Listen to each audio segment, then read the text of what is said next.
So, good afternoon, everybody. Can you hear me there in the back? The volume, good. So, before we continue on this lecture about population change in the US, I just a comment. So overall, the exam, you guys got really good grades this last Thursday, as you already know. And our next exam tends to be a little bit more difficult because now we're going to go into more technical topics, and also the next chapter on theories of demography tends to be more dense. And overall, in these last few semesters, the students have more issues with the third exam, the exam that covers the topic of mortality. So my overall advice is to keep working, keep studying. And so there is some little variation in terms of difficulty in the exams throughout the semester, right? So just keep that in mind. But overall, great grades, and all exams and quizzes, they will happen in the dates that are available in the syllabus that I made it available in the course website and I showed you since the beginning of the semester. As you know, the first lecture after each exam, we will not have quizzes. So today there is no quiz. And we go back into the quizzes this coming Thursday, right? So all the dates are there. Don't miss quizzes, don't miss exams. They're all done online. The topic that we finished talking about in terms of population change in the US last week was like these overall changes that we have been seeing in the US. And I added a few slides prepared by the Center for Disease Control and Prevention, the CDC, showing how in these last years, life expectancy at birth has been increasing over time in the US. And exactly between 2019 and 20, due to the pandemic, the overall life expectancy in the US dropped from 78.8 to 77.3. So 1.5 years drop in 1 year. That's a big drop if you think about how we were experiencing always increases and kind of like not strong increases over time. And then we have this major decline in life expectancy.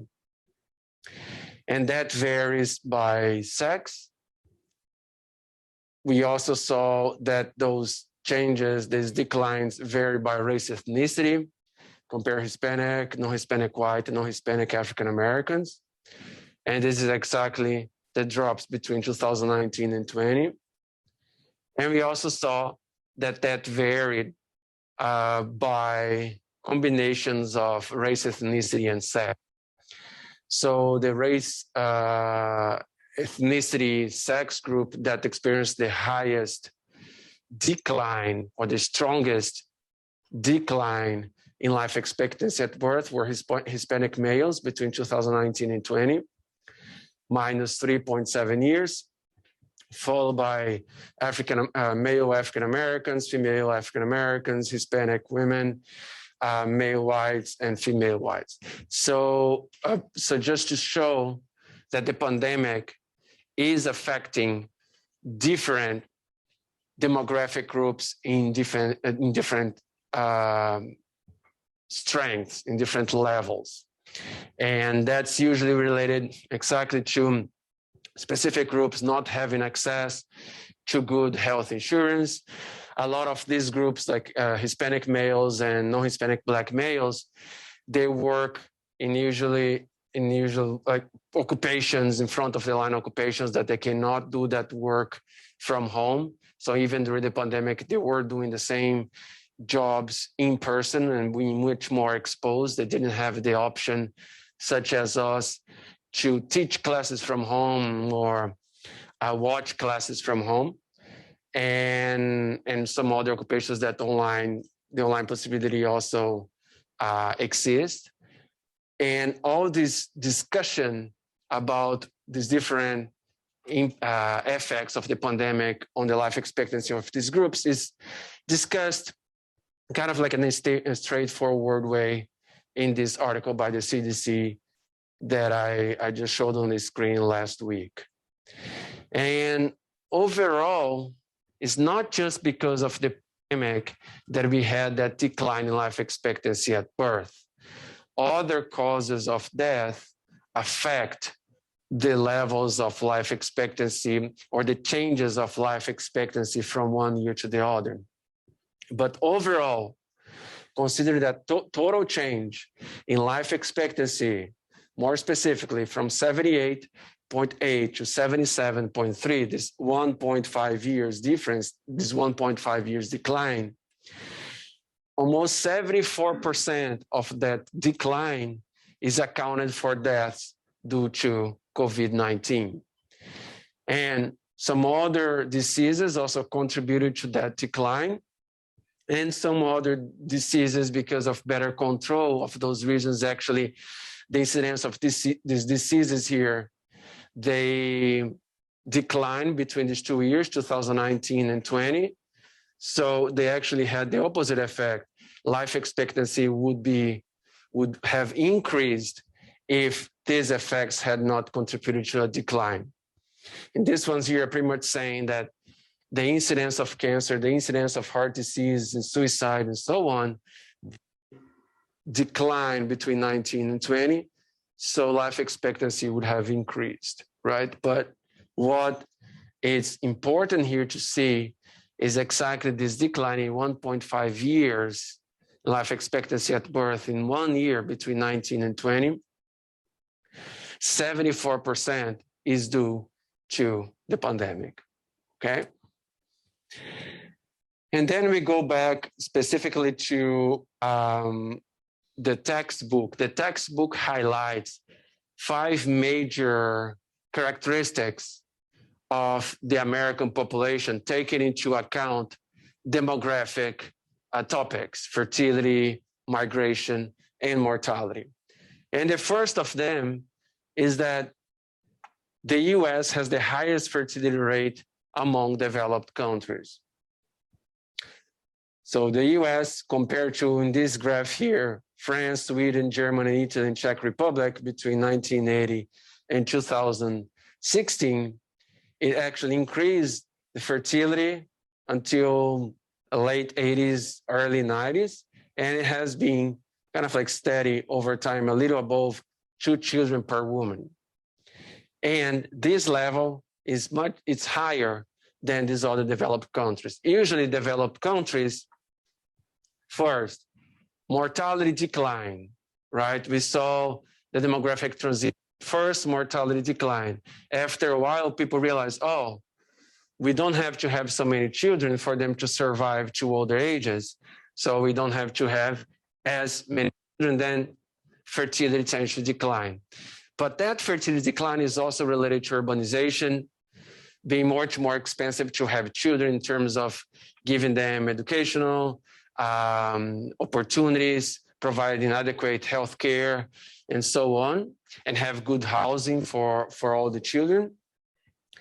And there is also the influence of the fact that women now, they're investing more in their professional lives by getting higher education, by first getting a job to afterwards start having children, or at least postponing the age in which they have children.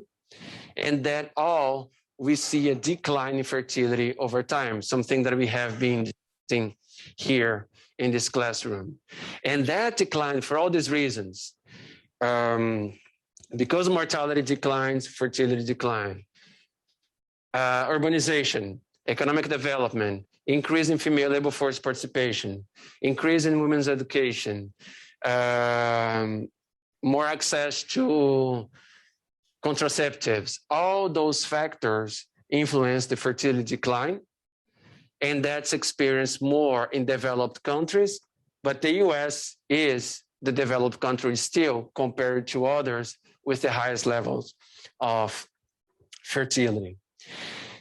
One interesting trend here is the case of Sweden. And then I kind of like look for some explanations of why it varies so much.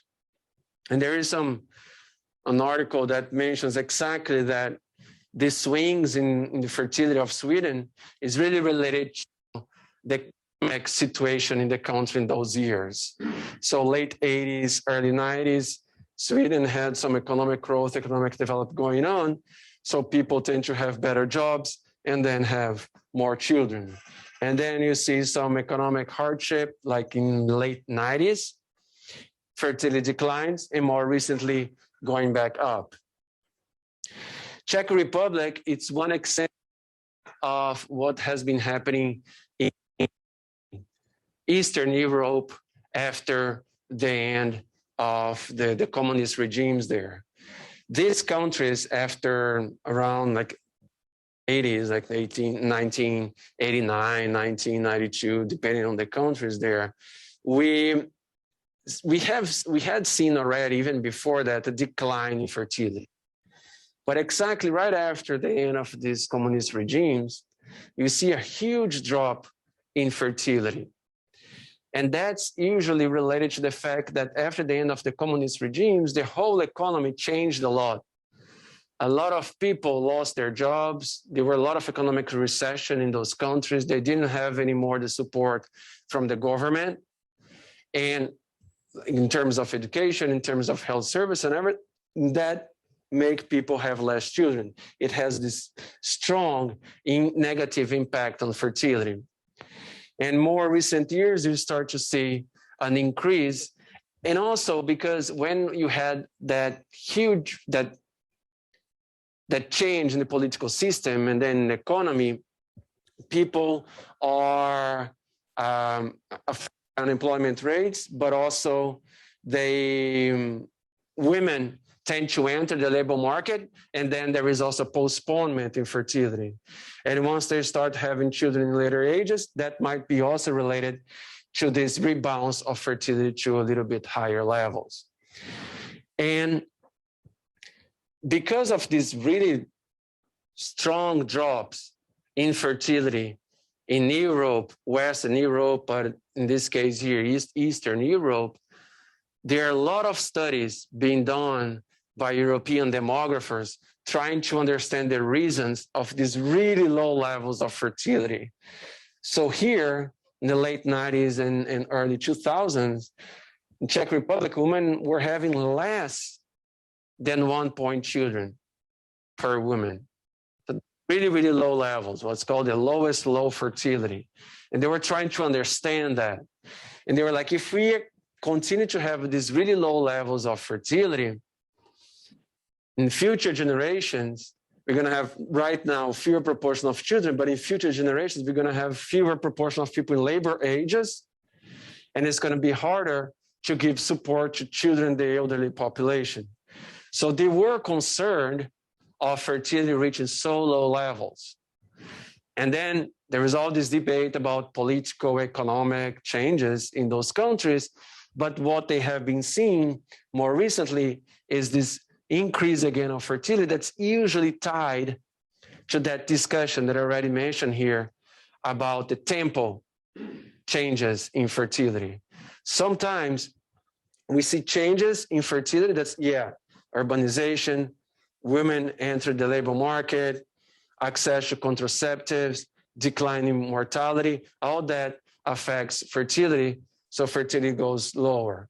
And that has more continuous effect in the long term. But another factor that contributes for women to have less children is the simple fact that they can postpone the age in which they have children.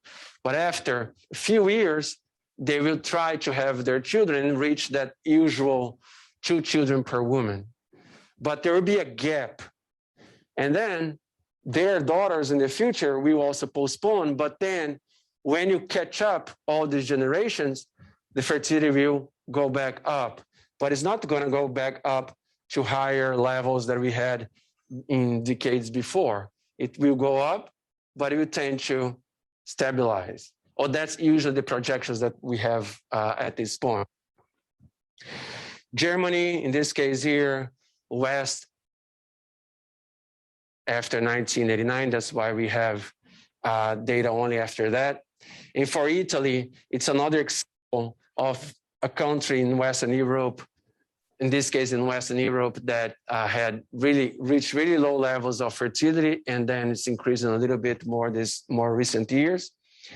And of course, we're talking about recent years, it's 2006. This data is, we can update it more.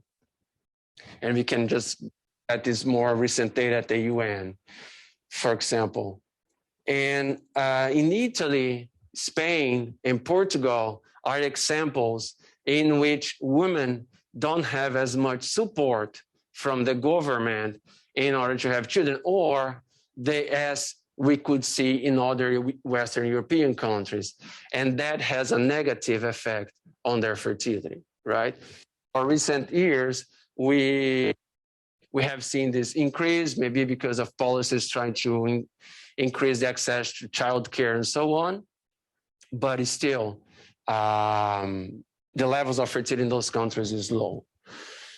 And overall here, we are making this discussion about other countries, France as well, decline, and then an increase in more recent years. But the focus in this chapter is about the US to show that among developed countries is the country with the highest levels of fertility. A term that is usually controversial, but it's reported in the textbook, is this idea that if we put together all race ethnicity groups in the US that are non-Hispanic white, if we put them all together, we expect that in these next few decades, they will be the majority of the population. So demographers use this term, majority-minority society. I usually don't like as much the use of this term. It was more for historical reasons, right? Native Americans were the first group, and they were the majority. And then whites from Europe arrived, and they become the majority. And now with an increase in diversity in the country, you start to increase all these different groups. I tend to think about the US more in terms of an increase in diversity than this idea of, oh, let's put together all these minority groups, there will be more than 50% of the population. Because a lot of these minority groups, they have really different socioeconomic and demographic characteristics and experiences in the society. Hispanics, non-Hispanic Black, non-Hispanic Asian, non-Hispanic Native Americans, all these groups, they are really different from each other. And also people that self-identify as being part of two races, right? And that could be any kind of combination there. They are really different from each other, and their experience in the American society is really different. So just to emphasize that, there is a demographer called William Frey. He works at the Brookings Institute, American Diversity in America, Diversity Explosion. It's his book.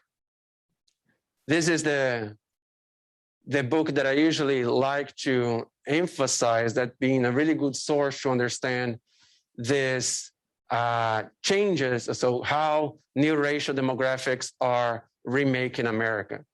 And in this book, he kind of like shows these different compositions in terms of race ethnicity in the US at the local level. So he has these different maps in the US by counties, if I'm not wrong. So he discusses that. So this kind of discussion, I think it adds a lot more than simply saying that we can put together all minority groups, then we have the majority of the society, more than 50%. But it's interesting, it's good for you to know that term, majority-minority society that the US is going to experience in these next few decades. But this discussion that William Frey does in his book, Diversity Explosion, is really interesting, right?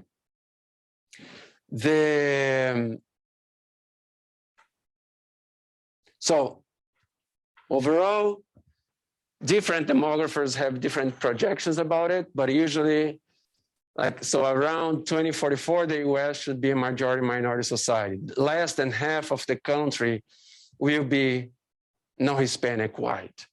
Main idea behind this.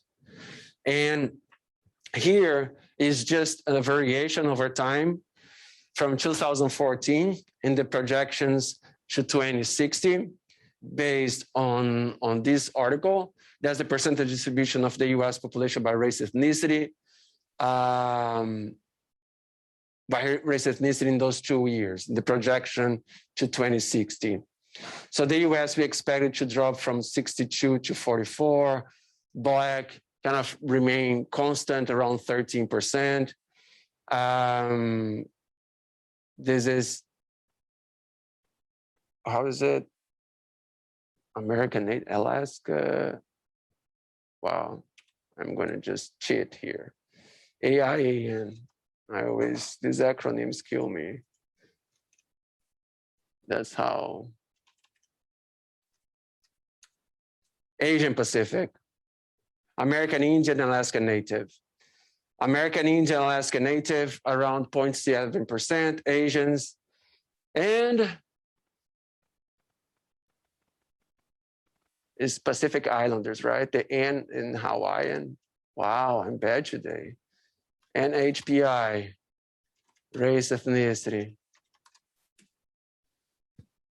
Native Hawaiian, other Pacific Islanders. So AIAN, American Indians and Alaska Natives, and NHPI, Native Hawaiians and other Pacific Islands. Oh yeah, we already have the two here together.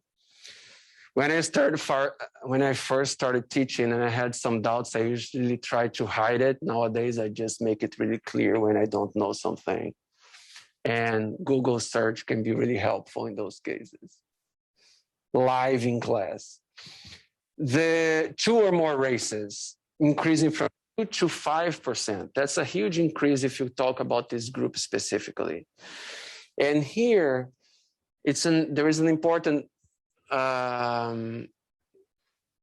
feature that we have to talk. Some of these people that are classified as having 2 or more races, one of the reported races it's white.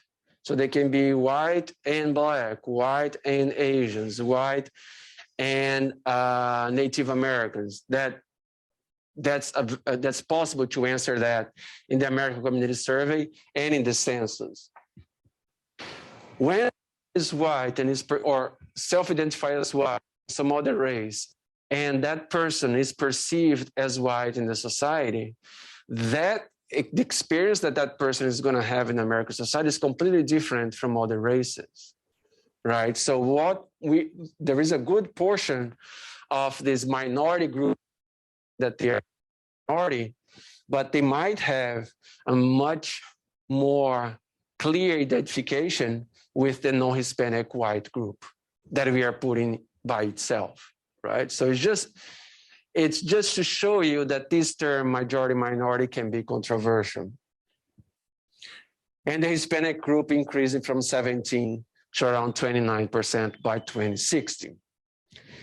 And putting all these groups together, Black, AIAN, Asian, NHPI, and 2 or more races, and Hispanic, we expect the contribution of these minority groups altogether to be already around 56% by 2060, right? And then 44% of whites. That's the discussion here. Putting all these groups together, they will be the majority of the society if you put all these minority groups together. There is a lot of variation in terms of race ethnicity in the US, as you know. That book by William Frey, Diversity Explosion, shows that really clear, that there's a lot of variation. You can see in the maps in the US, all these different compositions by race ethnicity. And if we talk about states, the states that are now already majority minority, are California, Hawaii, New Mexico, Texas, Nevada, and also DC. And all 8 other states are now almost close to 50% minority. Arizona, Florida, Georgia, Louisiana, Maryland, Mississippi, New Jersey, New York. And they will probably become majority minority within these years. I mean, these projections here based on the book by last year, 2020. And so around this year right now, these states might also experience at least 50% of the population not being non-Hispanic white. And here is information from 2016 showing the percentage of the non-Hispanic white population in Hawaii, DC, California, New Mexico, Texas, and Nevada being already lower than 50%. And in these other states, almost reaching lower levels than 50%.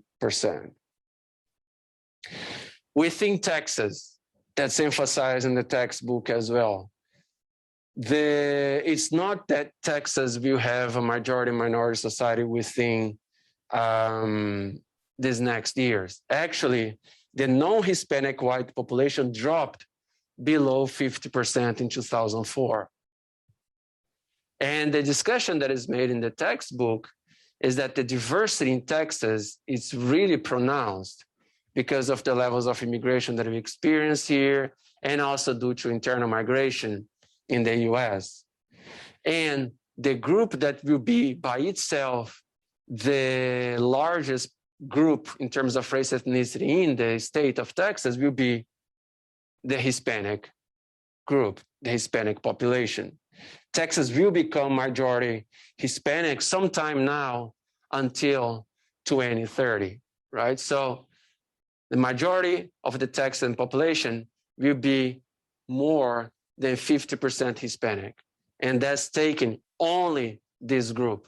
But you could also say, oh, but the Hispanic group is also really heterogeneous within itself. And I agree, because the Hispanic can be Hispanic white, Hispanic African American, Hispanic Asian, Hispanic Native Americans, all these combinations.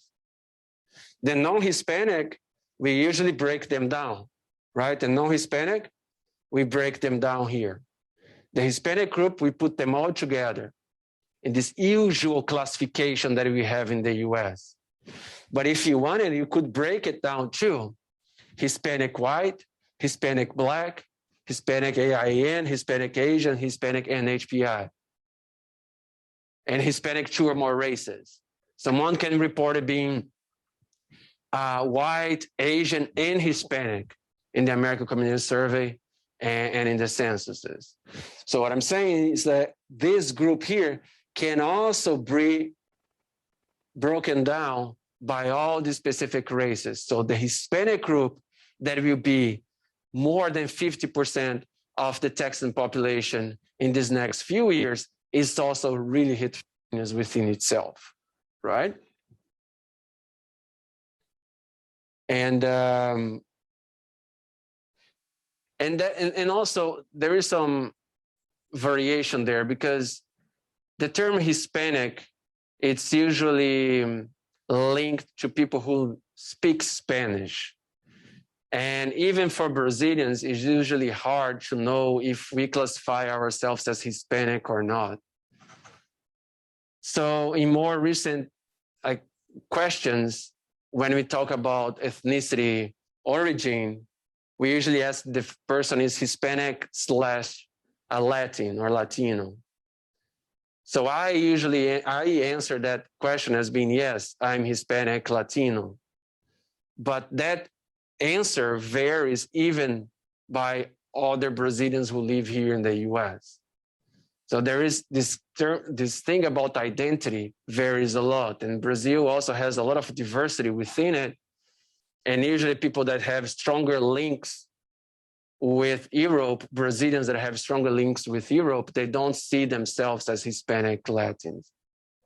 The funny thing, I thought I would have more of a native indigenous blood on me. And I recently did that ancestry.com. and I got like 90% Portuguese and some Spanish, they're Spaniard. But I'm Latino, I'm Hispanic. And that's one thing that I usually talk in the race ethnicity chapter. In Brazil, I'm seen as white. In the US, I'm seen as brown.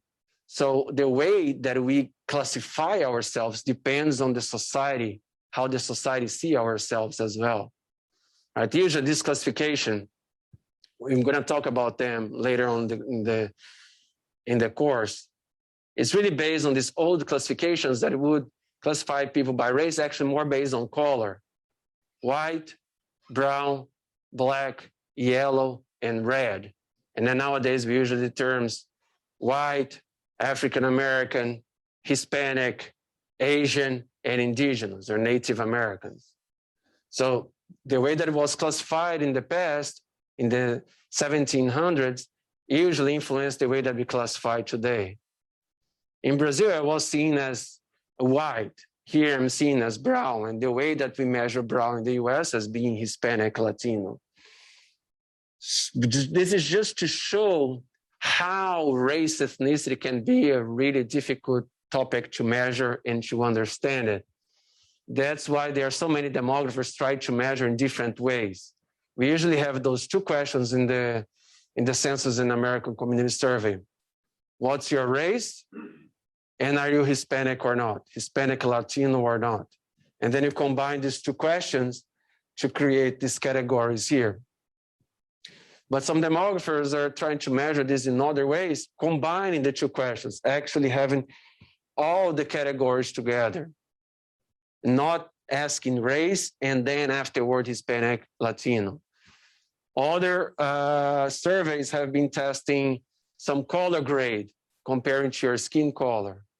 Other surveys show pictures of people and ask you to which one do you think you look like more in terms of color of your skin. So all this discussion about race ethnicity is historical. The history in the US brings up why we see so many differences in terms of socioeconomic and demographic characteristics by race ethnicity in the US. It has to do with racism, it has to do with inequality, it has to do with prejudice. And that continues today, and the way that we can measure that, it's still difficult. It's an ongoing process, right? But this is just to say that just by saying majority, minority, and classifying people in these race ethnicity groups is not so trivial. It's not so easy. It's controversial, okay? Because it simplifies the diversity of the US. That's my main point. And this is the projected population by race ethnicity in Texas, data from 2000 and then projections up to 2040. The non-Hispanic white population dropping, and we expect it to have only around 24% of the Texan population classifying as non-Hispanic white, and the Hispanic increasing from 32 to 59. Non-Hispanic black kind of declining, but not as much as the white population, but declining from 12 to 8%, and other groups increasing from 3 to almost 9%. Okay, the same period. Within Texas, there is variation. This is data from 2000, and this is data for different scenarios of projections of the Texan population by counties. And in this graph here, the counties with 50% or more of non-Hispanic white population are in blue. So in 2000, these counties here in blue were the counties with at least 50% of non-Hispanic white.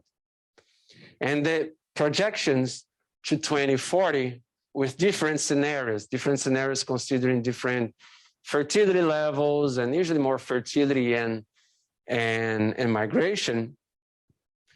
In all of these different scenarios, we see even less counties by 2040 with at least 50% of the population non-Hispanic white. And in this case here, more areas in white, meaning less than 50% of the population being non-Hispanic white. And that is really related to the proximity to the southern border. In areas closer to Mexico, you have higher percentage of the Hispanic population, and that process has been expanding over time. And this scenario here is more a scenario that takes into account the overall increases of the two groups between 2000 and 2004. So this would be kind of like that medium scenario that we usually hear when we talk about UN projections, right? And then you see clearly how the Texan population will become less and less white, but it also varies within Texas by counties. Another major population characteristic in the US is related to the origin of undocumented immigrants. Until now, Mexico has supplied the United States with immigrant workers to fill low-wage jobs. But in more recent years, we have seen a really huge decline in Mexican immigration. So the number of Mexicans coming to the US and going back to Mexico have been really similar in more recent years. So there is a zero net migration between US and Mexico, right? And now because of the pandemic, because of all this lockdown and all these restrictions to move, these levels of immigration have also declined. One major hypothesis of Dudley Poston, the author of our textbook, is that the Chinese workers could replace Mexican immigrants. So his one major hypothesis that he's kind of like thinking for this next decades. It didn't really come up yet, but it's one of his points. Okay. Mexico now, fertility declining this last decade. Since the 70s, fertility has been declining in Mexico. And because you had this lower proportion of children in previous years, now in Mexico, you have a lower proportion of people in working ages. And that period of time that we have lower proportion of people in working ages, now you have like low proportion of people in working ages, it creates some pressure in this working group to provide to children and adults. But we didn't really reach yet that point in Mexico. Still in Mexico, fertility declined, but we have a considerable amount of people in working ages that can provide resources to children and older people.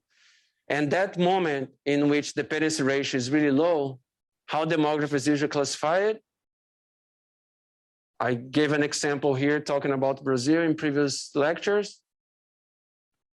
The demographic dividend, right? The demographic dividend is when we have a higher proportion of people in working ages compared to children and older people. So more people can produce. And later, as these people get older and we have a decline in fertility, you're going to have a drop in the number of people in working ages. And by dropping the number of people in working ages, you start to have an increase in dependency ratio because you have more people in older ages. And by having fewer people in working ages in a country that still has job opportunities and there is some economic development going on in Mexico, that kind of gives jobs to this population that's now kind of becoming smaller, the population between 15 and 64. By having more jobs to Mexicans in Mexico, they will tend to migrate less to the US. So there is less immigration from Mexico to here. That's both related to economic development in Mexico and also to demographic changes. That's an ongoing debate. Some demographers that have tested both hypotheses, and some of them said, no, these demographic changes that you just said there right now, smaller proportion of people in working ages, then people have more job opportunities.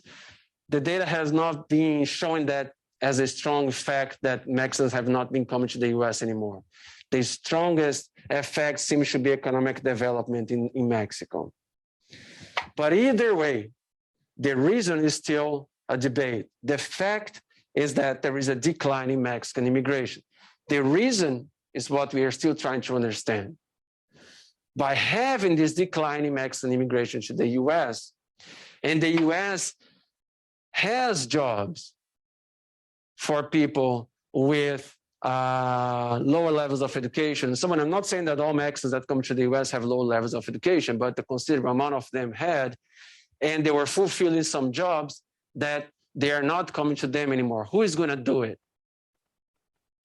Is it going to be all the Latin Americans from Guatemala, Honduras, and El Salvador? Yeah, immigration from Guatemala, Honduras, and El Salvador, if you look at the data, have been increasing. But in absolute terms, small. All this debate that we see in the media, these caravans, now from like Haiti and Guatemala, Honduras, and El Salvador, really, really small numbers. More perception, prejudice, racism than anything else, if you look at the facts, at the data. The numbers that are strong, big, in terms of population entering the US, Chinese. Those numbers are big. Because of all these different factors going on, the hypothesis of Dudley Poston is that these groups might take the jobs that Mexicans were doing in the past. But Chinese immigrants also tend to have better education than Mexican immigrants. So his hypothesis is debatable if that's going to happen or not, right? If Chinese are more better educated and they're not going to get the jobs that Mexicans were taking in the past, who's going to take it? It's going to be automation of the American society, or it's going to be all the Latin American groups. It's going to be African immigration. What's going to be, right? So these are all questions that we have going on now in the US, open questions. The new influx of immigrant workers who will be fleeing hopeless conditions in China, many of them will enter the US undocumented. His main point is that even if those people have better levels of education and training and skills than Mexican immigrants in the past, they still will enter the US undocumented. Undocumented by entering with tourist visa and overstaying. In that case, they will have less access to better paying jobs. And then you could see this replacement, right? So these are all open questions that we have that are going on in the US right now. I'm just showing you how these different histories, experiences of economic development, demographic changes in other countries are related to changes that we see in the US. These are the numbers that I'm talking about. Oh, these caravans, people from Guatemala, Honduras, El Salvador, Haiti, oh. No.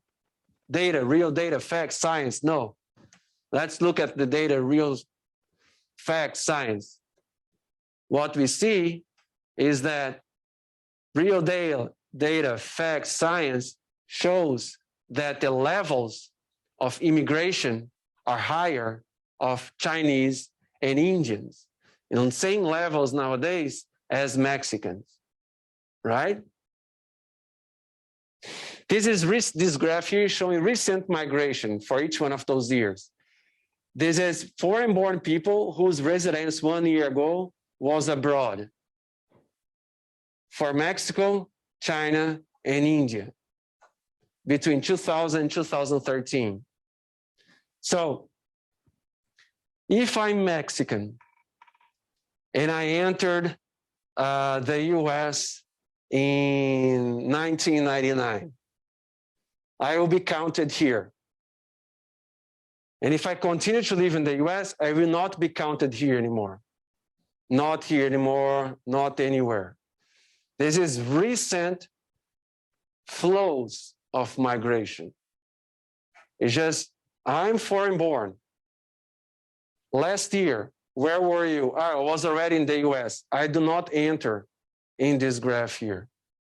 If last year I was outside, I'm foreign born, and last year I was outside, I was in my home country, then I enter in this graph.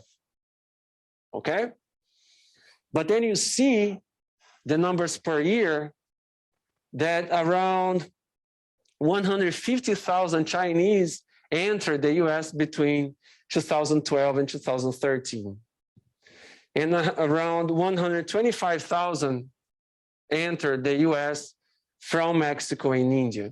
So the numbers, the absolute numbers of Chinese enter the US per year already passed the numbers from Mexico since 2013, right?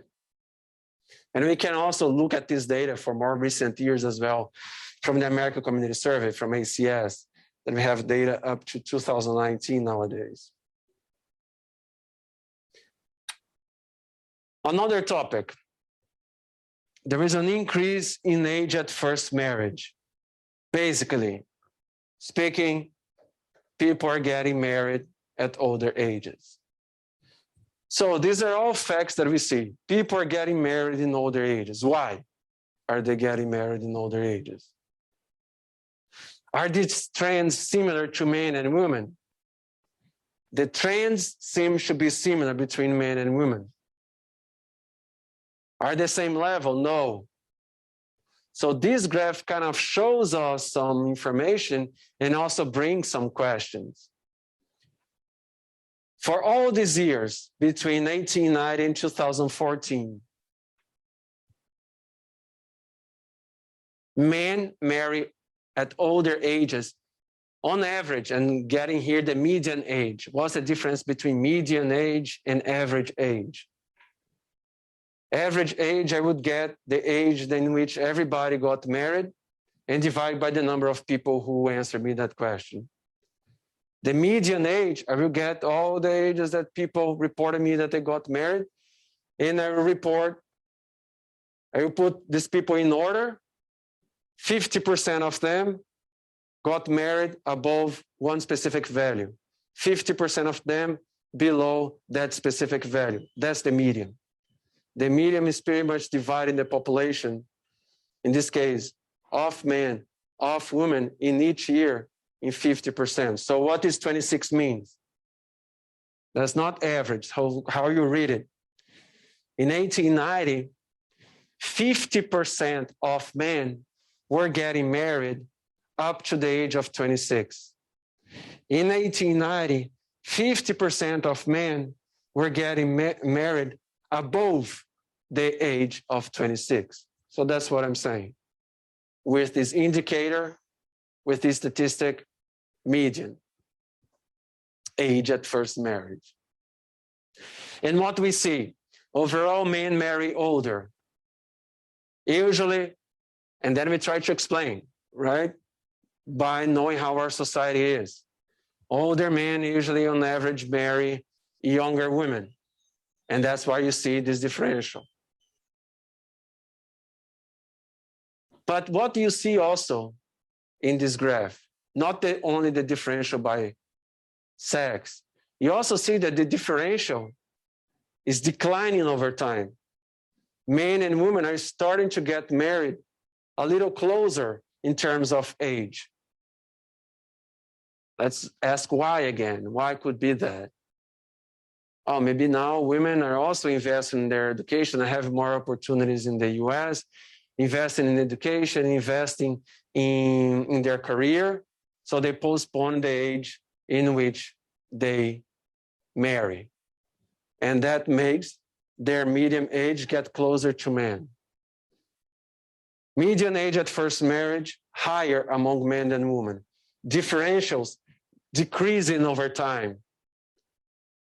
And another thing that we see here, we see variations overall for both sexes over time. There was a decline, the median age at first marriage. So in the 40s, 50s, 60s, people were starting to have better economic conditions, good jobs, but usually only men having access to those good jobs and so on. And then people start forming families at younger ages. But then as you start to have more equality in the society in terms of gender opportunities, women invest in education, enter in the labor market, then we see a postponement in marriage. People getting married at older ages. So what we see, a decline in median age and then an increase in more recent years. So this graph is showing a lot of things. Differential by sex, men, median age above women. Differentials by sex declining over time. And a clear trend of declines in median age up to the 60s. And then after that, increase in median age, right? So we can see all this information there. The specific reasons, the specific explanations of why that's happening, we have to get more data, we have to understand our society and bring them up and test those hypotheses, right? We get the data and then we try to test the hypothesis, the possible explanation to the problem based on other data that we capture, okay? And we're gonna talk more about this in the next chapter, about these research strategies. Another topic, decreasing percentages of people marrying. So people getting married later in life was the previous topic, topic 4, but also overall, we see a decline in the percentage of people getting married and an increase in the percentage of people never getting married. And an increase in the percentage of people getting divorced. But this increase in people getting divorced kind of stabilized over time. Why do you think so?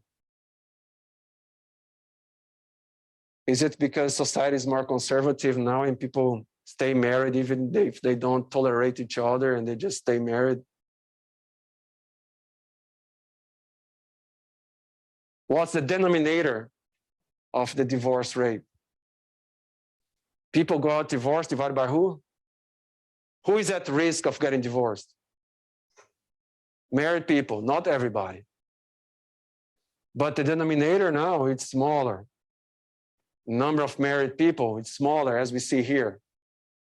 So married people, those that get divorced, we don't have so many people here. So we are not gonna have so many people getting divorced. And that trend kind of like stabilized over time. So it's the opposite. It's not people getting more conservative, it's the opposite. People not getting married, right? We have to read the data, we have to understand the data. And the percentage of those never getting married increasing over time. It's really cool, right? How you can look at these graphs and try to understand how our society is behaving in terms of socioeconomic and demographic changes. And this graph here I got from another source and showing since 1865 until more recent years, the trends in marriage and divorce. In marriage, we see usually a really related pattern to what's going on in the economy and politics in the country. With the Great Depression, a lot of people losing their jobs, a lot of people not having good prospects in their life, the chances of people getting married declines a lot. World War II ends and the US has this huge economic development. People start to get married, they get good jobs. And what comes with marriage after World War II? People get married, what they have after they get married usually? Kids, baby boom, right? Really related to economic development. And then afterwards, as more equality in gender opportunities and so on, we see declines, also related to economy, increases in the 70s, and then decline again in more recent years. And see this here for divorce. This huge increase of divorce, is it the end of morality, end of family ties in the US that's making this spike in divorce rates right after World War II? No. What is that? You have more people getting married. More people getting married, you have higher chance of people getting divorced. Right? This is related to this. This is related, this one is related to this. This curve is related to this. This is a curve, this is a graph with these two curves to show how divorce rates follow the patterns of marriage rates. Really follows the patterns. Right, increases, really high peak here, declines, increase again, and declines. Cool? This is really related. Divorce rates are related to how many people are getting married in specific time points. Another topic that's discussed in the textbook, increasing levels of cohabitation. Less people getting married, people getting married at older ages. And also what happens now is that people tend to live with their partners without being formally married. They tend to cohabit. That tends to happen earlier on in college, that we, in college ages, when you see an increase in cohabitation. This data here specifically is only for women between 19 and 44 years of age, within reproductive ages. Remember, total fertility rates, and usually fertility rates are measured for women between 15 and 49. So here, even narrower age group, 19 to 44. So what's the percentage of women who cohabited prior to their first marriage for the years in which they got married? So what we see is the percentage of women who cohabited before getting married have been increasing over time, reaching almost 70% in 2000, 2004, and keeping around the same level, 66% in 2005 and 2009. People getting married at older ages, lower percentage of people getting married, and higher percentage of people cohabiting, right? Another topic highlighted in the textbook, increasing percentage of births to women who are not married. Percentage of births to unmarried women between 95 and 2013, broken down by specific race ethnicity groups. Overall, you see an increase in percentage of women who have children while they are not married, from 5.3 in 59 to around 41% in 2013. And those percentages vary a lot by race ethnicity. Non-Hispanic Black with the highest levels. And of course, we're talking about women here. This is data for women. Hispanics above the average, and non-Hispanic white below the average. So this is not saying that these women don't have partners living with them in the household. This is saying the percentage of women who had children while they were not formally married. But maybe they're cohabiting. Maybe they have the support of the partner, but they are not formally married, right? But what's interesting to see is these different patterns in family formation, let's say, by race ethnicity, right? And usually, how old are the unmarried women who had babies? So this graph here, percentage of all births to unmarried women. around 40.6% in 2013. This number here, 40.6% of women who have babies when they are not married in 2013. This number is the same number as this one here, same thing. But let's just look at the age of the mother when they had babies. Women who are under 15 and have babies, 99% of them are not married. And this percentage declined with age, saying that women between, for example, 25 and 29, 36% of them are not married.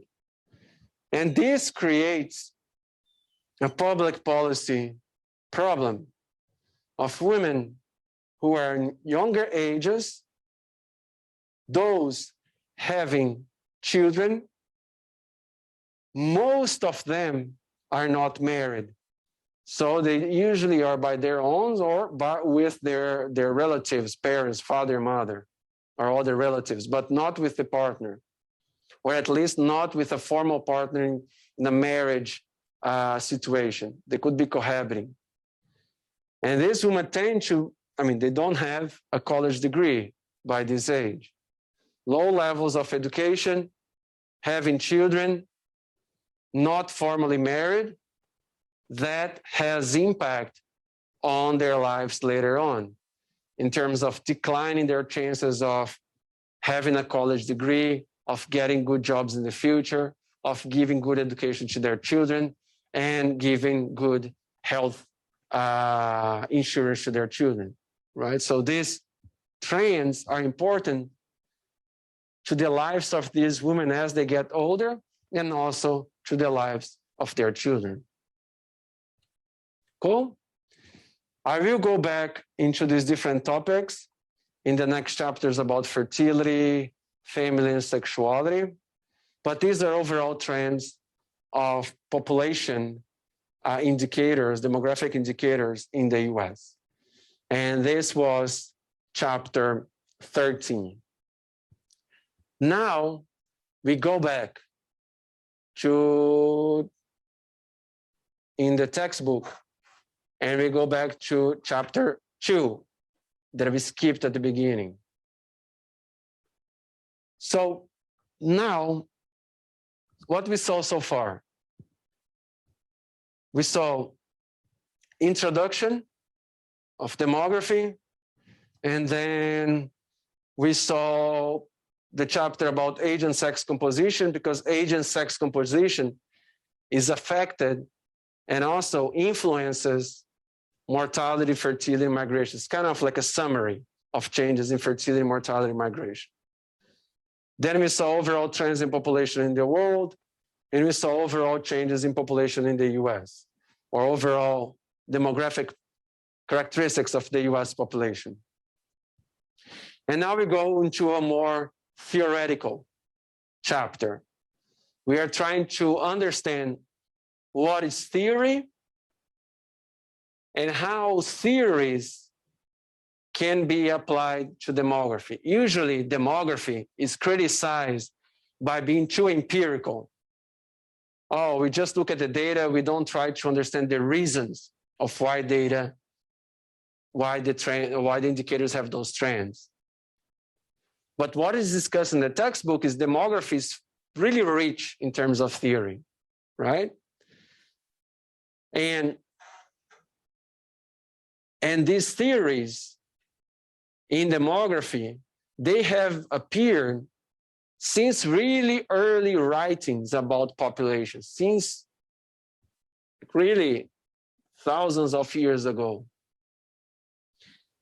The first major theoretical background that helped us understand trends or changes in fertility and mortality in our societies is summarized by the demographic transition theory, that we already talked a little bit about it in the chapter about world population changes over time. And then we also have a series of other explanations for changes going on in fertility, mortality, and migration. And they help us explain these overall changes in these components. That's why we're going to talk about fertility theories, health and mortality transition, and specifically about the demographic theory of mortality related to the demographic transition theory, and then talk about migration theories. Both theories that try to explain why people migrate within countries, internal migration, and why people migrate between countries, international migration. So here, I just try to explain these major concepts that we'll be talking throughout this chapter and also throughout the semester. What is theory? What is hypothesis? What are why demographers are usually classified as being too empirical, having too much data and little explanation? And what are the different strategies to develop an analysis, scientific analysis? Here in this slide, I just got these different representations and diagrams from this website, kind of making a distinction between deduction and induction. Usually, if you are trying to understand a specific problem, and this applies to any science, not just demography, this is generic, right? If you're trying to understand a specific problem, we have a research question, and we say, why this is happening? And I can base my possible answer to that problem on the experience that existed in other places. I am doing a kind of study called deduction. For example, why are African countries now experiencing declines in mortality and fertility? Oh, I have a clue. The demographic transition theory. The developed countries, when they experience economic development, urbanization, more access to public health services, infrastructure, and so on, mortality decline, and after that, fertility decline. So what did I just do? I use an example from developed countries and even other developing countries to apply to other countries that are experiencing it right now. This knowledge that I have from other countries form this previous knowledge that was tested historically for several places and is strong because it was confirmed for different countries in different years. So theory is this series of knowledge that I have about a specific problem that explains that problem.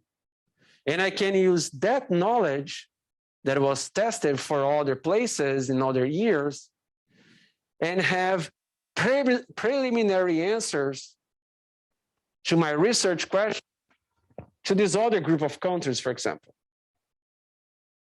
The preliminary answers to my research questions, when they are based on previous knowledge from other researchers, are called hypotheses. So hypotheses are my preliminary answers to my research questions based on previous knowledge, based on theory. And I already mentioned this here in the classroom. Sometimes people, in an informal way, say, oh, I have a theory of why that is happening. No, you don't have a theory of why this is happening. You have a hypothesis of why this is happening. And your hypothesis is based on your knowledge of that population, is based on what you read from other people, is based on all the experiences from other populations. And this other experience, this previous knowledge, what I read is theory. My preliminary answers to my question is called hypothesis. So I have a hypothesis of why this is happening. How do I test my hypothesis? I have to collect data. I have to observe my population. I have to do an empirical analysis. Empirical analysis, I'm collecting data. I'm observing my population. Why do you think people have higher others?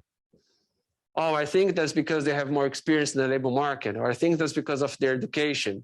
I think that's because of their occupation. I think there is gender disparity, so that could be explained by sex.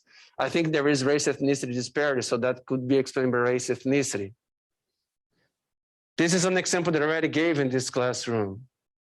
Why some people make more money. It's historical reasons and everything, and I can try to measure. I gave 5 answers, 5 hypotheses. 5 hypotheses based on my previous knowledge of this society. And these 5 hypotheses, experience, education, what else did I say? Sex, race, ethnicity, another one that I said.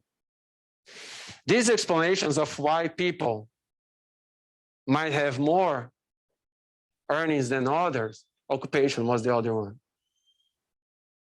Experience in the labor market, education, sex, race, ethnicity, occupation.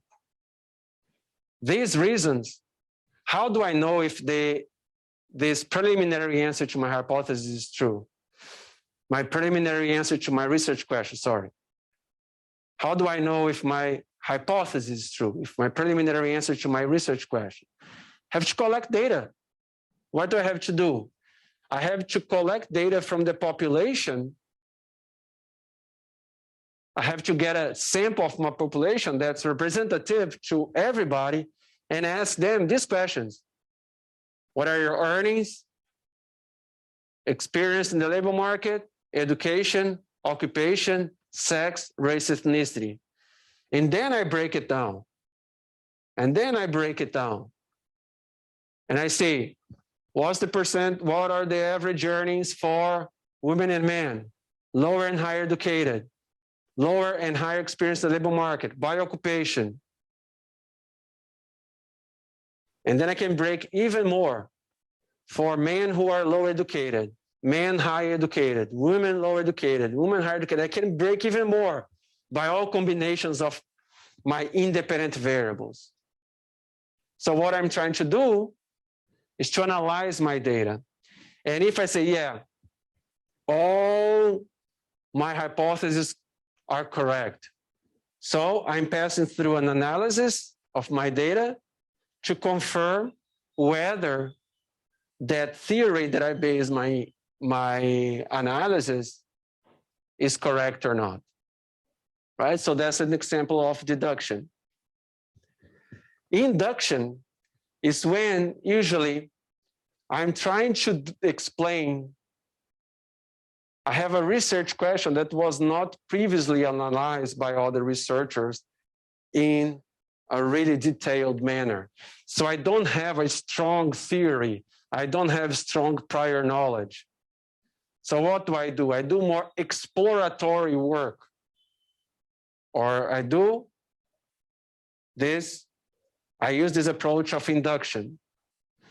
I first collect data, and then I see, oh, I see that people who are more educated tend to have higher earnings. Oh, people who are from this, men tend to have higher earnings, and so on. I try to look at the data first. I see some patterns, and then I come with answers to my questions. But they are still preliminary answers, preliminary hypotheses, and they help me build a new theory. And based on this theory, then I go back to observation to analyze even more patterns, analysis of data, to refine my hypothesis. Okay? This deduction and induction can also be represented in all these different ways. Inductive worker reasoning starts with an observation, then we make generalizations to get into a paradigm, to a theory. Deductive is the opposite. We start with theory, analyze the data, do some predictions, or we have some hypothesis, sorry, we have a theory, have some hypothesis, and then we analyze the data, right? So deductive goes from general to a specific case. Inductive goes for a special case, a specific observation, and tries to build a general case.